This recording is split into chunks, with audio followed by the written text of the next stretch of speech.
Urubyiruko rwo mu karere ka Gicumbi mu ntara y'Amajyaruguru ruratungwa agatoki n'ubuyobozi bw'akarere kuba rutitabiriye imirimo yaruteza imbere kugira ngo narwo rubashe kwihangira imirimo.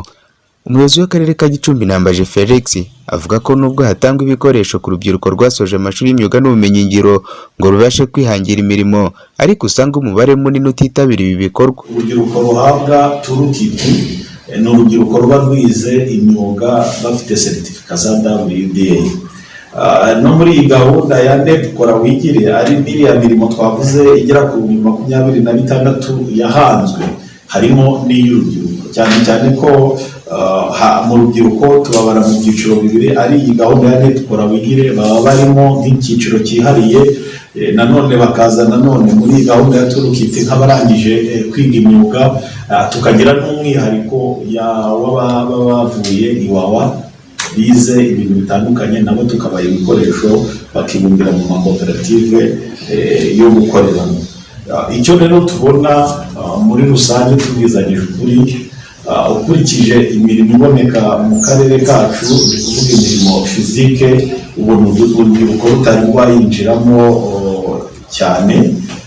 Wenda ibyo byo guhanga umurimo bindi, ububaji, ubusuderi, ubona bagenda bajya muri ukabona batari bagera ku rugero rwiza. Aha kandi akomeza avuga ko bakomeje ubukangurambaga mu rubyiruko kuko naho usanga hari imirimo usanga higanjemo igitsina gore, aho igitsina gabo bakaba ari bakeya. Wajya kureba ugasanga urubyiruko rurimo ni rukeya, ariko n'amaterasi yo gukora amaterasi y'indinganire tuba dufite ari mu buryo bwa hino. Wajya kurebamo n'urubyiruko ugasanga urw'abahungu ni rukeya, ugasanga urw'abakobwa nirwo rurimo. Ni ubukangurambaga tunyuze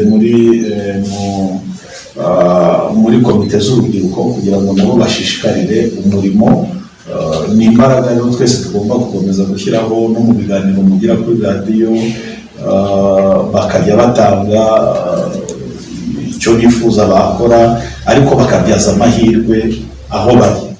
Dukundimana Delphine, umukobwa ukora akazi k'ubwubatsi muri aka karere ka Gicumbi, agira inama urubyiruko akavuga yuko ngo nabo bagomba gushakisha icyabateza imbere kuko we avuga yuko byamuteje imbere. Hari icyo nashakaga kugeraho, rero byatumye nza muri aka kazi kugira ngo icyo nashakaga kugeraho nabanje kuba nabumenye ko ngeze mfata umwikundo bikugera birangira nyine mbimenye. Nabo mba numva babimenye nyine bakaza kubaka nabo bakabishobora nyine nabo bakiteza imbere. Mfasha kuba nagera kuri byinshi nshaka. Umwaka wa 2019 mu karere ka Gicumbi hanzwe imirimo mishya irenga 26,000. Ibi bikaba ari bimwe mu bikorwa byashyizwemo imbaraga n'ubuyobozi bw'aka karere muri gahunda yo kurwanya ubushomeri. Akaba kandi ari andi mahirwe ku rubyiruko rwagombaga kunyuramo rwiteza imbere. Bamwe mu rubyiruko rwo muri aka karere kandi barangije amashuri y'imyuga n'ubumenyingiro bahawe ibikoresho byo kwifashisha mu guhanga imirimo no guhanga udushya muri gahunda yiswe Toolkit.